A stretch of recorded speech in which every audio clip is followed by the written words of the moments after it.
Hi Siri, I'm looking for a new podcast, one that preferably is hosted by a UF Hall of Famer, one that airs every weekday that would bring me everything I need to know about the Florida Gators, including news, analysis, and opinions. Siri, is there such a show? Have you heard of PodUp with Matthews in the morning on Facebook, YouTube, Twitter, or any podcast platform? Oh my gosh, why didn't I think of that? UF Hall of Famer Shane Matthews has a show every weekday. I'm gonna go check it out tomorrow. Thanks, Siri. Good morning and welcome to a live edition of PodUp with Matthews in the morning from the Crime Prevention Security System Studios. Large enough to serve you, small enough to carry. It's Thursday. And we're going to be talking with Franz Beard from Gator Media, recapping Billy Napier and the Gators yesterday in Nashville, Tennessee. SEC Media Days concludes today, and we'll wrap up later this afternoon. Ole Miss and Lane Kiffin, Tennessee, and Josh Heupel, Shane Beamer from South Carolina all speak today. On tomorrow's program, we'll have JC briefly, but we're going to have Katie Turner. The young lady that's in charge of Gator recruiting will join us live, so get your questions ready to roll for tomorrow. Reggie says on Facebook Live he's ready for some damn football. I hear you, Reggie. We'll be joined by Franz Beard shortly. The British Open is in full effect right now, if you care or if you don't. A young man from South Africa, Christo Lamprecht, is an amateur, is leading the tournament at 5 under par. He shot 5 under. And old Stuart Sink, who's about my age, is in second place at 3 under. A lot of guys are still on the course right now. So we'll see how that all plays out. It's a beautiful day over there. No issues with weather or anything. So hopefully it'll be windy and rainy. And we'll see what happens. I'm texting someone real quick.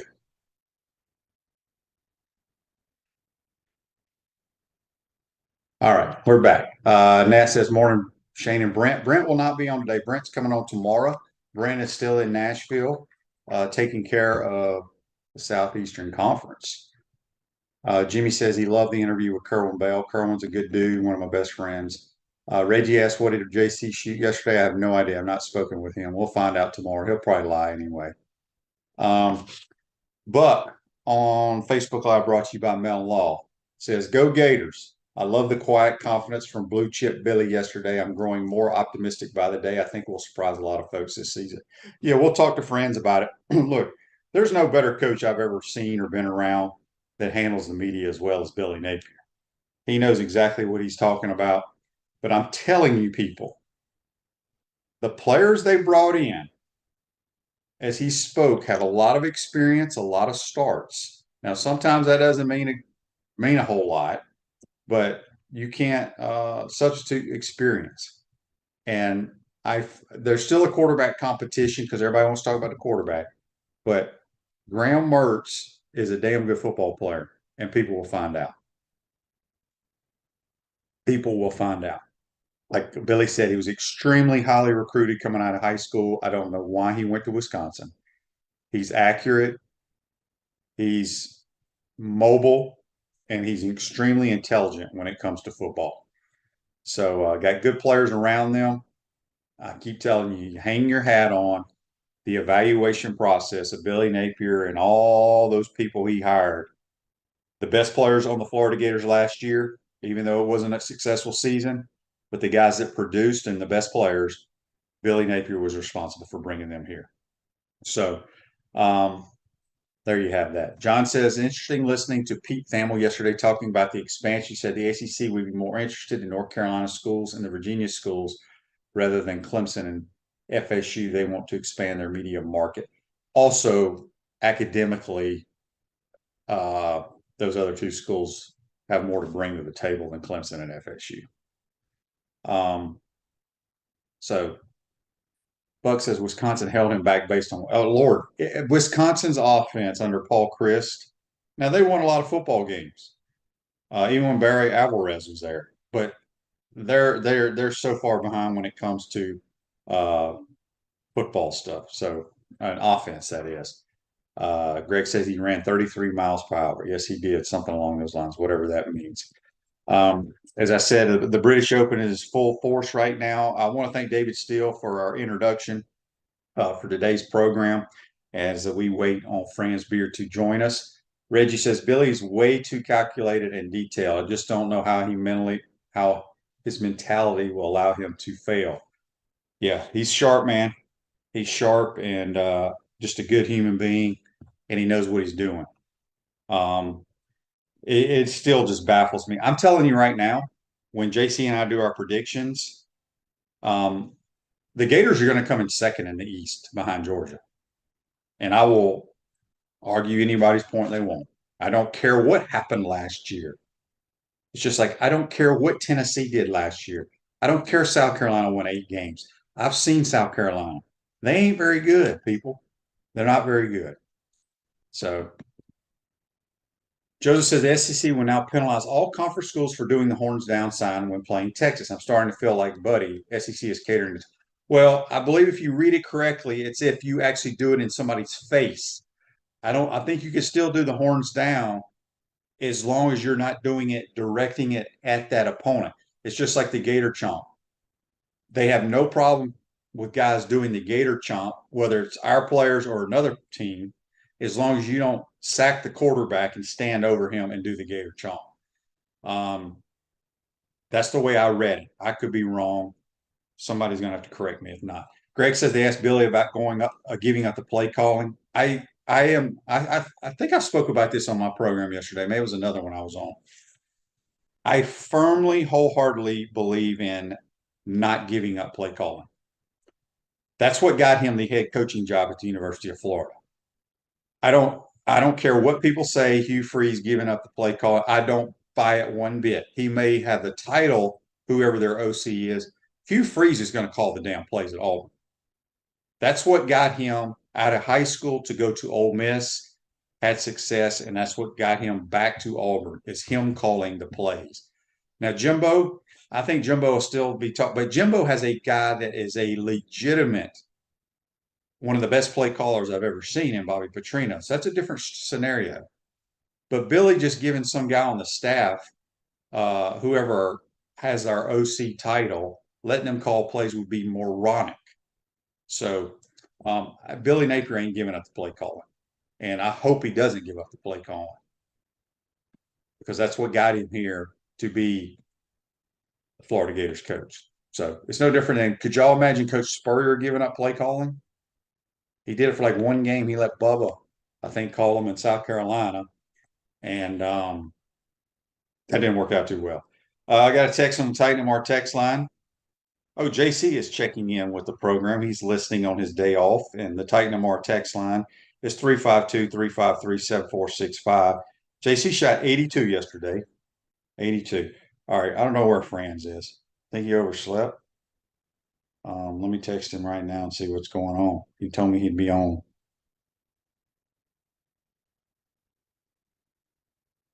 All right, we got some more text here. Let me get to these while we wait on Franz Beard. Let's see here. Nate says on the Titan MR text line, he loves the show and listens every day. Thanks, Nate. But I really don't know where JC came from. Did he work with the Gators at some point or something? No, a lot of people ask this. JC, his real name is John Cornell. He used to be the anchor man at TV 20 for sports back when I played. Graduated from Alabama, also went to the University of Florida.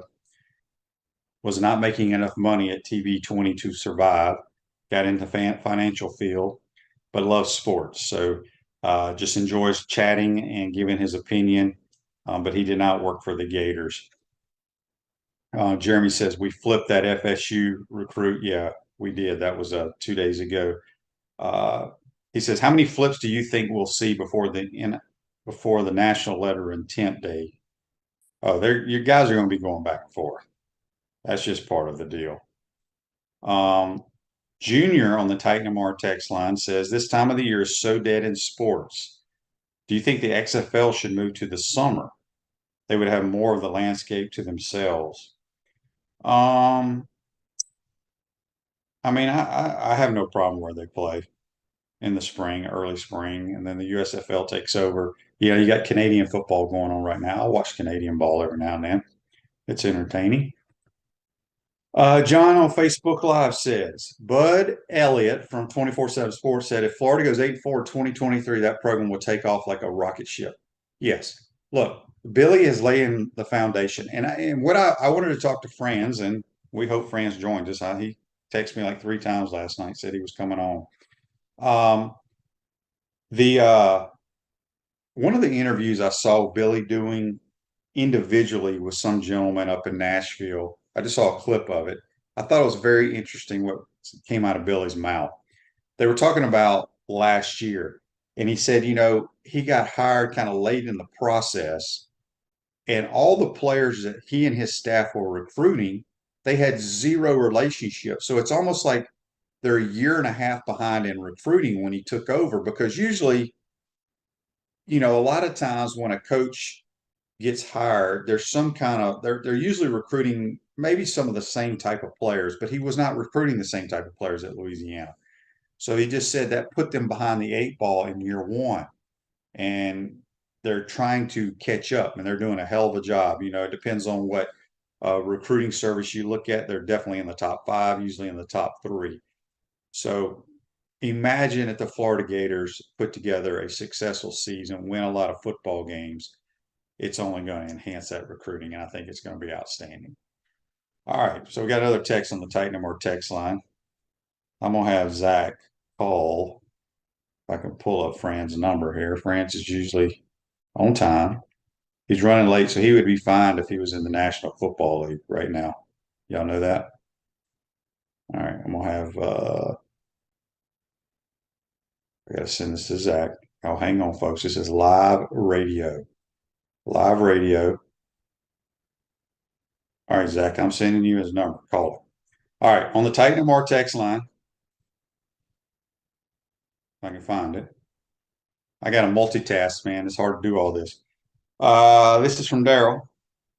He says, Shane, the interview you had with Rich Tootin was great last week. Very educational.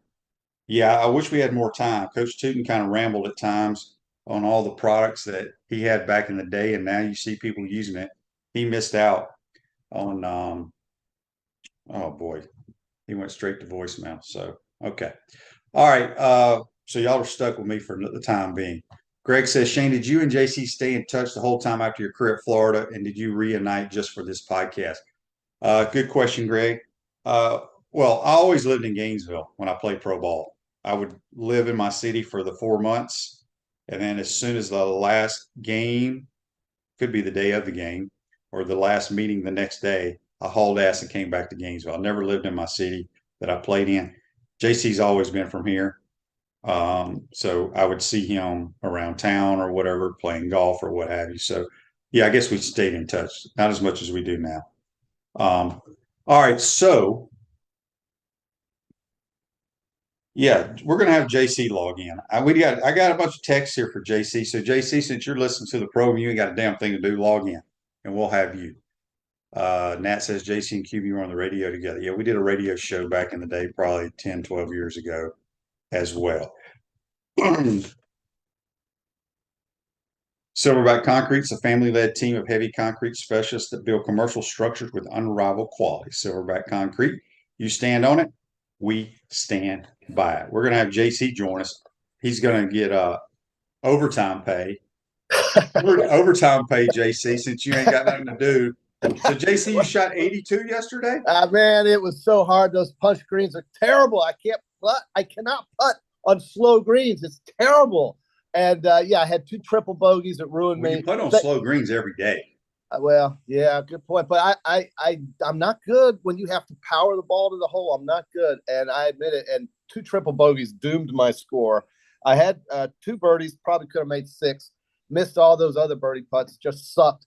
And Paul, thank God for Paul, right? Paul and I played Blaine and this other guy, and we did okay. It was a good at the Gator Seniors is what this tour is. It's when you have all these great former Florida Gators and Gators everywhere, and we go once a month to some course. You have to be over 50, so you can play QB.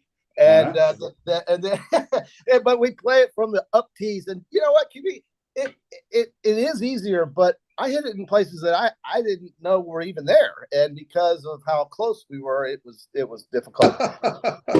I'm not laughing at that. You hit it in place on that golf course. It's wide ass open. I love Joseph here. This is great. He says JC would be a phenomenal teammate. He's got his helmet in his hand and he's ready for his number to be called. Hey, well, you know what's great about this, JC? You know, Franz Beard was supposed to join us and recap all yesterday, but I guess he's sleeping or whatever. Okay. But JC listens to this program when he's not on the program. How about that? Yeah. When you said that, when somebody asked what I shot, you said he probably will lie. I said, I'm logging in, man. It's wrong. But no, listen, QB, I love what you're saying about what Billy's got cooking. The kitchen is full, and the players coming in. That kid that they flipped from Florida State yesterday, he's the real deal. And if they can keep these verbals solid, and these guys end up putting their name on the dotted line, then you're going to have a roster that people are going to be proud of around here. And I get it.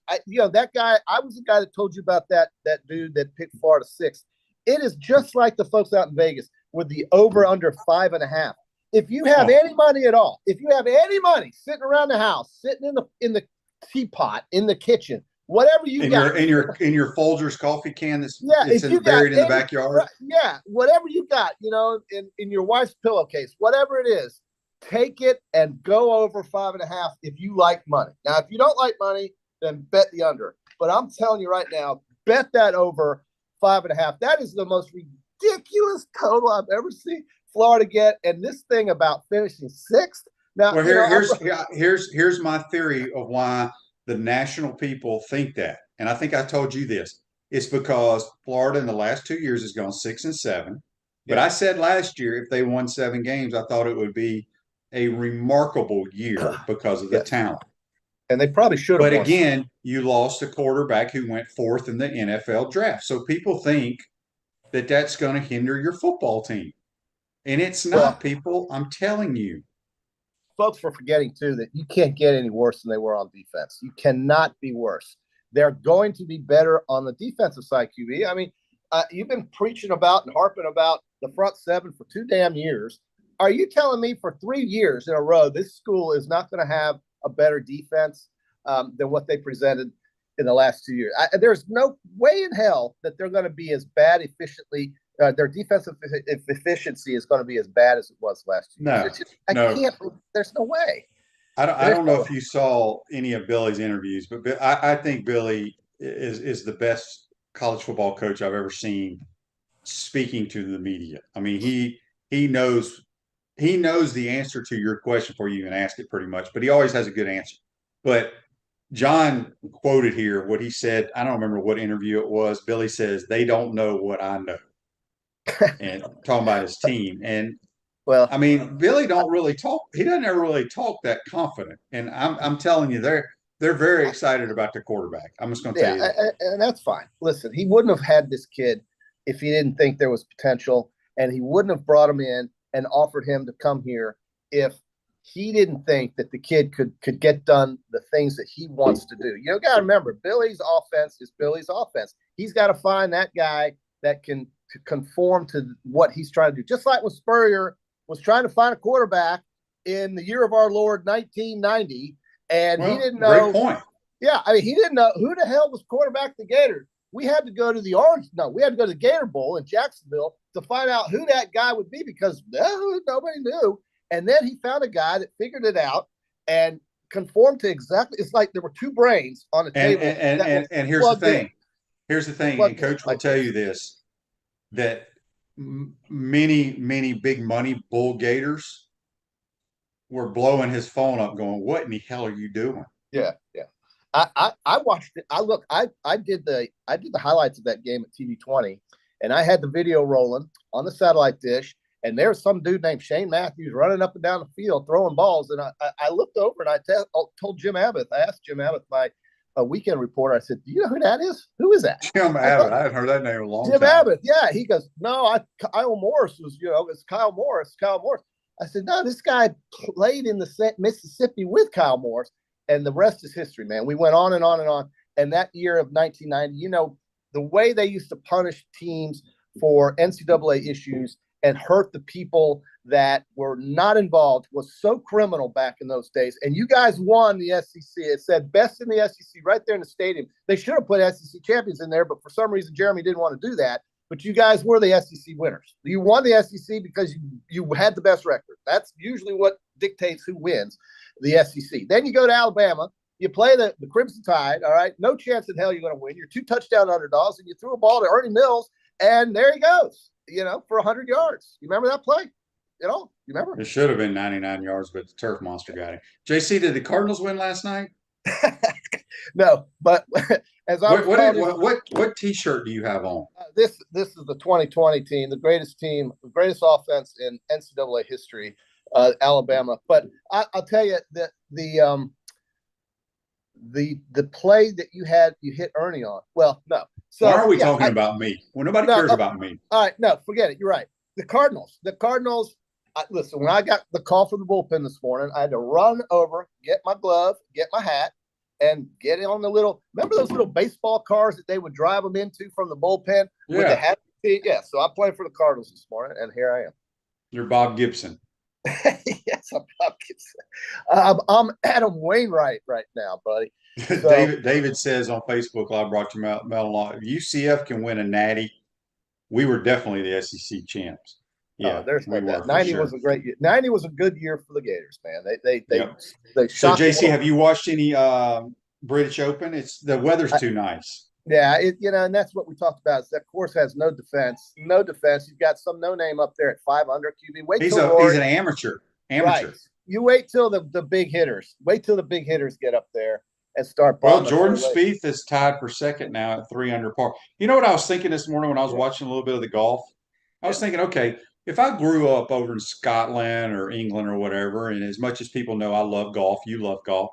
Yeah. When it pours down rain here, you're like, okay, we'll take the day off because it's the state of Florida. There's too many pretty days. But if you grow up over there, you got to actually play in that crap or you never get to play golf. Think about it. You've never been over there. I have. And I've played when it was 75 degrees, not a cloud in the sky on one hole going west. Turn around, come back the other way. It's freaking raining sideways and it's 45 degrees. And you're constantly just putting shit on and off. So, it goes on.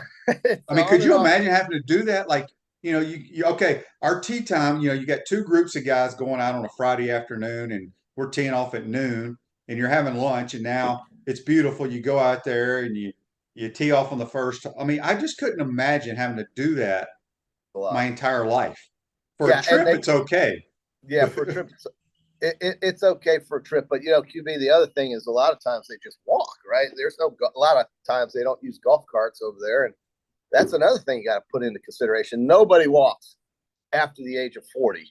Or at least I don't know many who do. A couple do. But walking is a big part of that game, too. So when you're caught in those squall lines, you're getting plastered with rain. And then the next thing you know, it's hot as hell. The sun comes out. So, yeah. Gene says a bonus corn dog day is a good day. Can any hack golfer 50 years or older play on the Gator Senior Tour? Yeah, 50 and over is all you need. It's just 50 and over. What does it cost to be on the Gator Senior Tour? $60. Is that's what it's called, the Gator Senior Tour? Well, yeah, it's called the Gator Seniors. You can go online. I've only played in 2 of those events that they've had, but I am going to play at the University of Florida in October on that course. I need to get out to the UF so badly. It's killing me. That's a real golf course. Although the greens are punched right now. Yeah, too. I'll wait until all that settles in. But that's what happened to me yesterday. Is that Juliet Falls is a beautiful course. It's one of my favorite courses in Marion County. If they had one, if Juliana Falls moved up to Newberry, I'd be a member there tomorrow or today. It's so good. But yes, the green, this is that time of year, right? They're punching greens and so forth. So I can't wait to get out to university. Gator Seniors is a nice event. There's 60, 75 guys. They all play. The pace of play keeps going. It's somewhat slow, but it does keep going. You don't really stand around a lot, but there's a lot of guys out there, so you got to be patient, but have a good time. Juliet is a wonderful place to drive to for the day. It's a whole day event from here, but I recommend highly, if you want to go play some golf and you don't need a membership at a club, roll on down to Juliet Falls. It's toward Denellen, south of here, about 45 minutes from Southwest Gainesville. All right, before we let you go, JC, All right. you've thrown too many pitches here in relief. David says, back to Napier, he has an amazing way with people, reporters and recruits alike. What Gator coaches has his same mojo? It's hard to say. He's just Billy's so quiet and reserved, but when he speaks, it's just very calculated. I don't know how else to put it. Tim Walton's outstanding. Sully's outstanding. Obviously, Mike Holloway is outstanding. Coach Spurrier was outstanding in his own way, kind of flamboyant, takes shots here and there. But Billy's just so focused. Like he basically, I saw one interview, he says, I just took my anniversary trip, which I guess he got married back in the day about this time of the year. Now we have SEC Media Days. That means football started. He goes, now I'm getting in the submarine and I'm going underwater for the next 6-7 months. That's right. That's pretty much what he does, man. Well, remember, folks, he comes from the Nick Saban coaching tree, man. And there's a process. It is driven by process. And that's the thing. Billy doesn't have time to go through the whole process, but just believe in it. Believe where it came from and why it's working and why it worked in the past. It will work again. And I think, didn't he coach with Dabo also? Yes, he's been around. Yes. So he's been around great coaches. He's been around champions. He's been around winners. He knows a process. Florida, remember, last year's roster was the worst roster you will ever see at the University of Florida under this head coach. That I truly do believe is the truth. And he will have this thing building up. And if you get to 8 or 9 wins this year, it is part of that process to get to 11 and 12 and win championships. That's something you have to believe in if you're going to support this program. If not, go root for Florida State and hope like hell you can win an ACC championship. That's all I can know. That's it. All right, JC. Great job in relief. We're going to talk to Franz here. And by the way, JC, you're going to be on your regular schedule programming tomorrow, but you're not going to be the highlight of the program. We have Katie Turner, who's the head of recruiting for Billy. Oh, Katie Turner. He's on. Yes, so she knows get you her some business. of that. She's very good. The folks will enjoy. What a great lineup for tomorrow. Oh my God. So all right, JC, go work on your putting. That's JC. So join us on the Titan MR hotline in relief. We're going to take a quick time out. Franz has woken up from his late night. He's been on the phone lines, folks. He's like Adam Schefter. We'll be right back with Franz Beard. You're watching and listening to PodUp with Matthews in the Morning from the Crime Prevention Security System Studios. We want to take this moment to thank our sponsors who keep the show going and pay the bills. Our premium sponsors are Crime Prevention Security Systems, large enough to serve you, small enough to care. Titan MRI, Gainesville's only locally owned and operated MRI facility. Meldon Law, the only official injury and accident law attorneys of the Florida Gators. Peaceland Dental, Gator Nation's first choice for dentistry in Port Charlotte. Campus USA Credit Union. QC Kinetics, live pain-free with QC Kinetics. Dave & Buster's, eat, drink, play, and watch.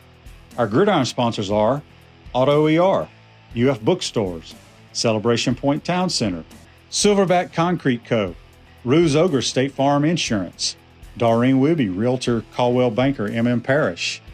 Our touchdown sponsors are Adams Ribs, Gator Dominoes, Celebrate Primary Care, Gator Bait Media, Okido America, Style Cuts, Ironwood Golf Course, Big Mills Cheesesteak, McDonald's of Gainesville, 84 Lumber, Aver & Smith, Dowling Signs, Baker's Sporting Goods, Silver Cube Billiards and Sports Bar.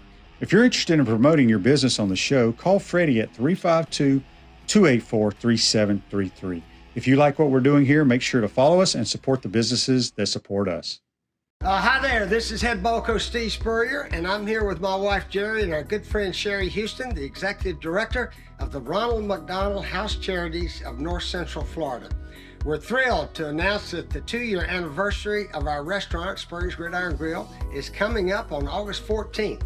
Last year, we had so much fun celebrating with everybody that we're doing it bigger and better this year. We're hosting a special dinner and celebration that will include a chef's choice of premium buffet or your favorite Spurrier Gridiron Grill menu, including a filet mignon carving station, shrimp and grits, short rib risotto, wonderful seafood options, and many dessert options also. Like my famous chocolate chip cookies. Proceeds being donated to the local Ronald McDonald House. Thrilled to once again partner with Coach Jerry and the Spurrier Gridiron team to raise funds for the Ronald McDonald House, benefiting families and children experiencing medical emergencies.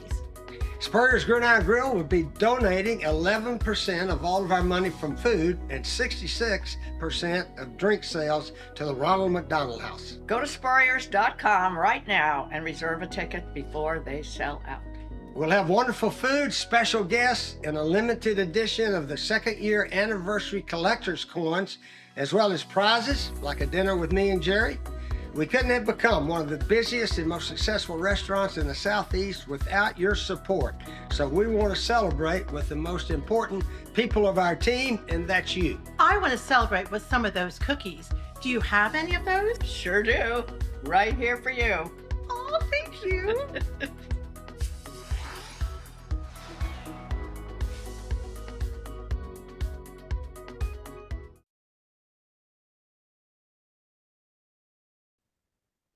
Welcome back to the Crime Prevention Security System Studios, large enough to serve you, small enough to care. Celebration points where the Gators go to celebrate with premium brands like Visors, Bass Pro Shops, Dave & Buster's, Fat Tuesday, Starbucks, and the HBC's restaurant Spurrier's Gridiron Grill, the hottest restaurant in Florida in the heart of Gator Nation. That's Spurrier's Gridiron Grill. Don't forget, Coach Spurrier, their 2-year anniversary is August 14th. Their tickets are $66. A lot of the proceeds, I think $11 goes to Ronald McDonald Charities, and then 60 it goes to, I don't know where it all goes. Go to spurriers.com and check it out, folks. Let's go to the Titan MR hotline, and our good friend Franz Beard from Gator Media, who kept hitting the sleep button.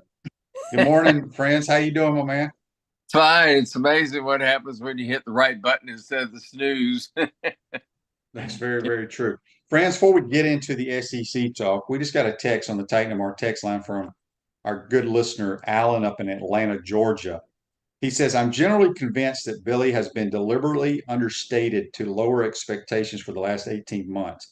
However, the most interesting comment I heard from Billy yesterday, talking to the local Gator media, and I'm paraphrasing, we've reevaluated all areas of the team and updated processes. We're seeing good results in recruiting, and we're expecting process changes to translate to the field as well. It says very interesting.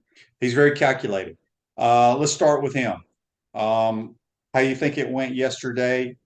I just get, when he talks, man, I love listening to him talk, but I think he's a confident football coach. I think he thinks they're going to be pretty good. I believe he thinks so too. I think that I think 7 wins, 8 wins. I really am stuck on 8. I'm on 8, and I'm on 8 for sure. And if the ball bounces your right way, I think it could be more. But I'm gonna stay at 8 right now. Well, if it's more than 8, it's going to be an upset. The likes of which, Jack Briscoe beating Harley Race for the NWA championship in 1973. That was a big upset. And it might take an upset like that for the Gators to get to 9. But, anything's possible. We got to remember, and I think a lot of fans overlook the fact that they were probably 6 plays away from being a 10-2 team last year. And you think about that the 10-2, my goodness, that would have been shocking considering the state of the roster. It's a better roster now. It's a far better roster now. He's plugged a lot of holes in it. Brought in good experienced people. I think getting Taraja Mitchell in from Ohio State, getting him in, and Nunnery and R.J. Moten and those guys and then Cam Jackson there on the defensive line. He's got, I calculate he'll have 11 guys who who are transfers in the last 2 years who will be starters this year. Think about that. Half your team is transfers. What does that tell you about the state of the roster when he got here? That he's got to rely on 11 transfers. Yeah, and that's where I've tried to tell my friends and people when I talk to them. They're like, why are you picking them to win so many games? And I said, well, if you look at last year's roster, the most productive players, the best players on this roster, Billy Napier was solely responsible for bringing them to the University of Florida. And that's why with the guys that you just mentioned and others, he's building the team with his type of players.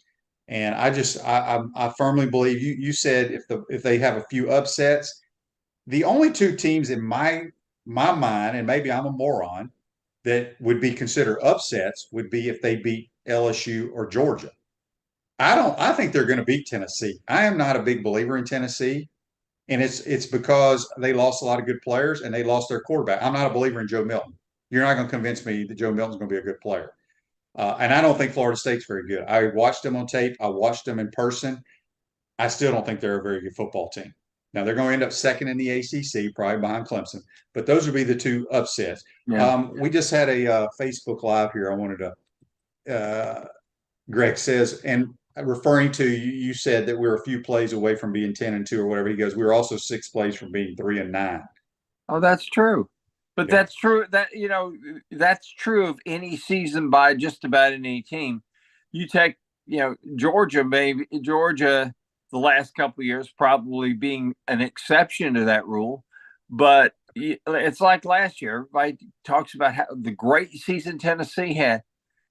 Tennessee makes a play on the last play of the game and beats Alabama, et cetera, like that. They also got smoked by South Carolina. They also got smoked by LSU. There are games. They smoked LSU, excuse me, but they were also a few plays away from being like a mediocre team. And that happens with just about everybody. It's rare that you have a team that can go an entire season and just blow the doors off of everybody. You look at Florida in 2008, the last championship team we had. The only close game's the one we lost. All the other ones, Florida wins by at least 10 points. So it's rare that you have that kind of season. You go to 2006, however, and you look, Florida could have lost at Vanderbilt that year in 2006. The quarterback Nickerson just all of a sudden lit the Gators up in the fourth quarter, and it was very, very close. That could have been a loss. They could have lost the South Carolina game. That was the game that we blocked, 17 kicks in the last quarter or something like that. I forget. We blocked an extra point and 2 field goals in the last fourth quarter. How often is that going to happen? Once in a lifetime, maybe? So you look at things like that and you realize that for the most part, it's a fine line. You were on teams that y'all just beat the crap out of people. For the most part. But that first year you had there at UF, my gosh, Will White intercepts 3 passes up at Alabama, and y'all block a kick to win that ball game. My goodness. Yeah, you can. Coaches say it all the time. Whether you win a national title, Kirby can go back. If you're a Georgia fan, you could go back last year's team and say, this game or that game or this play. If it goes the other way, we may lose. They always say there's 5 or 6 plays in every game that kind of determine the outcome. Friends, we got a text on the Titan of our text line from Bob in Cincinnati, Ohio. He says, friends, what stood out to you yesterday when Billy Napier spoke to the media? This may seem a little bit odd for some people, but I'll tell you what, I thought he was very confident yesterday, and that stood out to me. It was the typical Billy speak, which means that it was pure vanilla, a lot of words without saying a lot of detail. That's by design. But the confidence in which he delivered it all. This is a guy that I get the feeling, Shane, that he gets on the sideline during a ball game, and it is that same calm demeanor at all times. And I think that is, I think that confident, calm demeanor is one of the reasons why I think you're right. I think this team's going to win 8 ball games this year. I don't think that I don't think that that's going to be one of the big shocks of the year. I think a lot of people are going to be shocked by it, but to me, I think they're going to win 8 ball games, and I think they're going to do it just in a very, very deliberate, confident way. They're just going to go out there, beat people. It's not going to be flashy. They're going to grind it. They'll throw it over the top when people load the box. It's going to be just the opposite of the way y'all used to play when you were quarterbacking. Y'all used to throw over the top, and then when everybody loosened up, then you start running Eric Rhett the rest of the way, and you grind them in the fourth quarter. This team is going to grind, but they're going to make people play them 8 in the box, and then they're going to throw it over the top. Ricky Pearsall is going to have, say, about a 55, 60 catch, 1,200 yard season. I think he's really going to have that kind of a year. And these other freshman receivers are really good too. But the secret's going to be up front. Rob Sale has got an offensive line that I think is going to be extraordinarily good, starting with the guys on the left side. Austin Barber. Pro Football Focus thinks Austin Barber is one of the best 5 or 6 tackles in the college game. I know the pro scouts think Austin Barber is going to be probably at worst a 2nd-round draft pick next year. And then you take the guy next to him, Micah Mazuka, who I think is going to be just fine by the time the Utah game gets here. And this is a guy that looks like, just has the look of a guy that just won a bar fight, kind of guy that you take a look at him and you think, I don't think I want to mess with this guy. I mean, but he brings attitude. And you had a guy like that when you played, a guy named Tony Rowell, who played. Tony Rowell was that guy that would win the bar fight. He's also that guy that if things weren't going well on that offensive line, would grab somebody by the face mask and tell them, you either better play well or you and I are going to be tangling afterward. And people didn't want to tangle with Tony Rowell, so they played better. You got to have a guy like that on the offensive line. I think they've got him, and you got to have a guy like that on the defense. And I think they've got him in the guy in the middle, Taraja Mitchell, and Cam Jackson also. Think about that, 6'6" and 370, right there in the middle of the offense of the defensive line.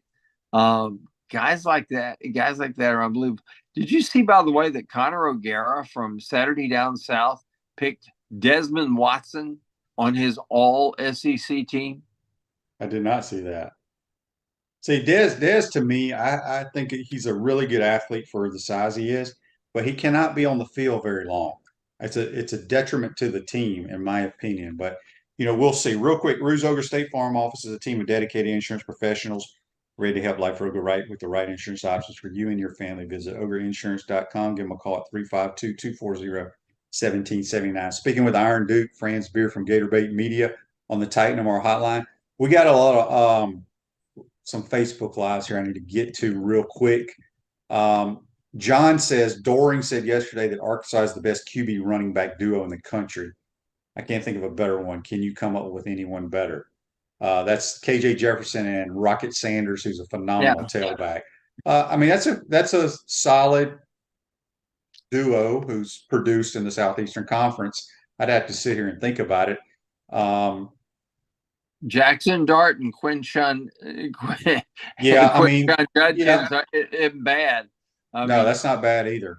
And the thing about it is, Shane, I'm not convinced that Jackson Dart's going to be the quarterback. I think it's going to be Spencer Sanders. You do. And you get Spencer Sanders in there all of a sudden now. You're talking about a guy that's got like 65, 70 touchdowns throwing the ball and 30 running the ball in his career. You take him and you put him in there, that's a totally different dynamic for Ole Miss. Ole Miss is dangerous. But they don't know if they can stop anybody. Thomas says, I was impressed with the players Billy brought. They were focused and can tell the teams bought into Billy and the coaches. They seem ready to play. That had me fired up.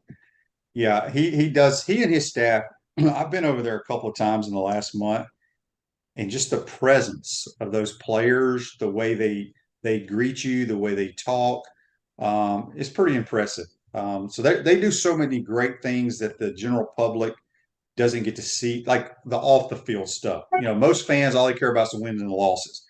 Billy is talking about that whole player experience. He really, really means it. David says, I agree. Dez is a trick play for the defense. He grabs their attention. Yeah.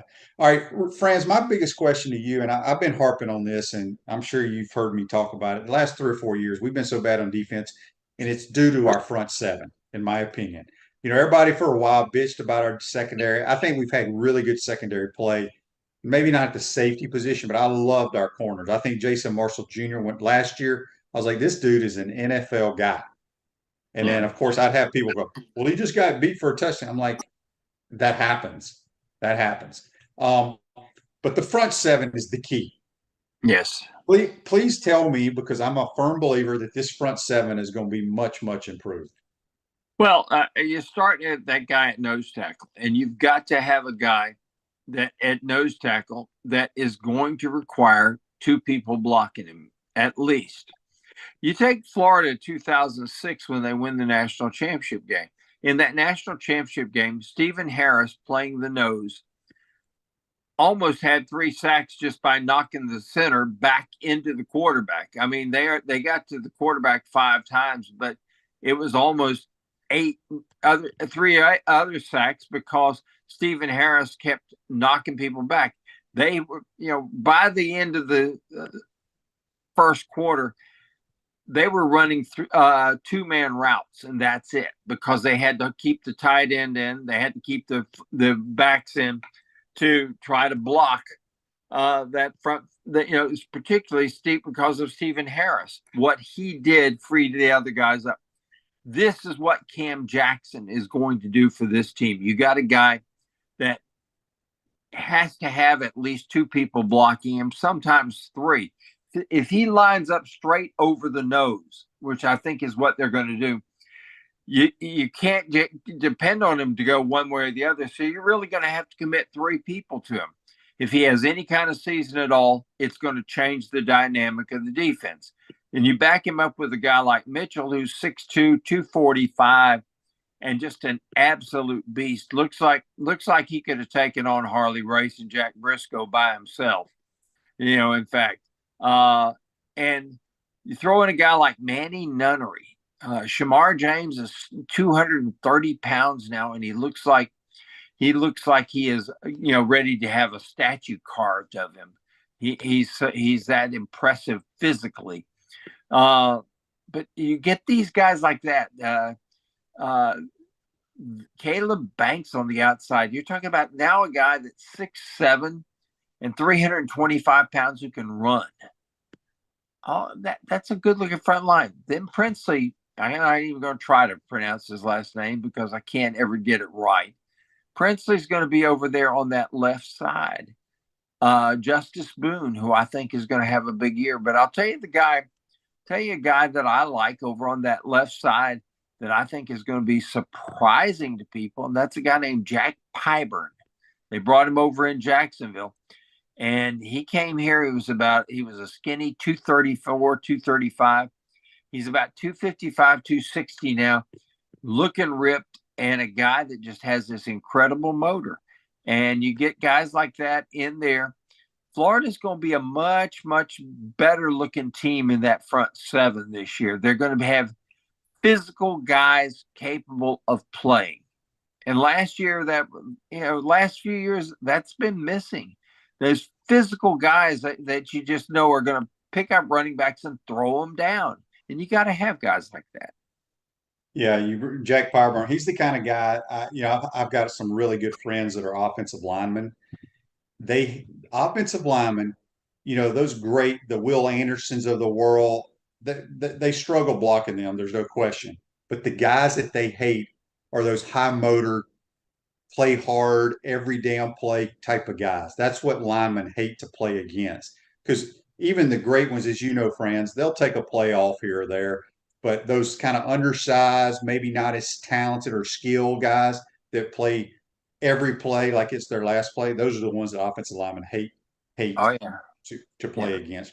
All right, Franz, before we get you out of here, we had a text on the Titan MR text line from William. He said, Franz, which wide receiver other than Ricky Pearsall do the Gators need to have a great year? Andy Jean. And I think Andy Jean is going to have that great year. And I'm going to throw another name out there that's going to surprise you. I think is going to have a great year. And he is so under the radar. Jaquavian Fraziers. He is ready to have that big year. He's the biggest receiver we've got. I think he's about 6'4" and about 220, something like that. But he is that big physical guy. And I think that he's a guy they're going to put him in the slot. And he's going to provide a lot of stuff there in the slot. Then you think about him, you can also move him outside and do some stuff. Another guy I'm going to tell you that you better watch out for, and he's going to play. He's not a hand in the dirt type tight end, and that is Arliss Boardingham. And he is going to be a move guy. They're going to have him in motion. They're going to have him in the slot. They're going to flex him out wide. I guess the term they use now is he's a flex guy. We used to, back in the day, I'm an old guy, so we used to call them move guys. But they call him now flex guys. And he's going to be that flex guy. He's another guy that's that hybrid guy. But the big thing is this. You look at what Aiden Mizell does there. Another guy, track guy who can really, really run. You take a guy like Ernest Wilson, who wasn't here in the spring, but a guy that just impressed everybody when he was down in Tampa. Got more speed this year than we've had. And that was the problem last year. Xavier Henderson, great kid, but my goodness, he couldn't get off the line of scrimmage. I mean, you look at a kid like that, he's got that kind of straightaway speed. And he does it, but he didn't have that wiggle, Shane. Got to have that Jack Jackson kind of wiggle that you can, doesn't matter. You put somebody on the line of scrimmage, he's still going to get by you. And he did not have that he doesn't have that. These guys do have it. And I think that Florida is going to be much, much better in the passing game as a result of that. Last year, it was a lot of possession guys, and you could double up on Ricky. I don't think they're going to be able to double up on Ricky so easily this year. I agree. Franz, great stuff as always. Go back to sleep, my man. We appreciate your time. Thanks so much. Yeah, that's Franz Beard from Gator Bait Media. Join us on the Titan MR Hotline. This Day in Sports brought to you by Campus USA Credit Union. Put some star power to work in your financial life with Campus USA Credit Union. 1986, the British Open at Turnberry, Australia's Greg Norman wins his first major championship at even par, 5 strokes clear, runner-up Gordon J. Brand. That's This Day in Sports brought to you by Campus USA Credit Union. We want to thank JC for filling in for a little bit, and Franz Beard join us on the Titan MR Hotline. Don't forget, you don't want to miss tomorrow's program. We're going to have Katie Turner, the young lady that is pretty much runs the damn recruiting office for the Florida Gators, will be joining us around 8:30. So make sure you have your questions and comments. If you want to shoot them to us on the Titan MR text line this evening, we'll try to get to all of them. That number is 352-353-7465. Have a great day, folks, and we'll see you tomorrow. Take care.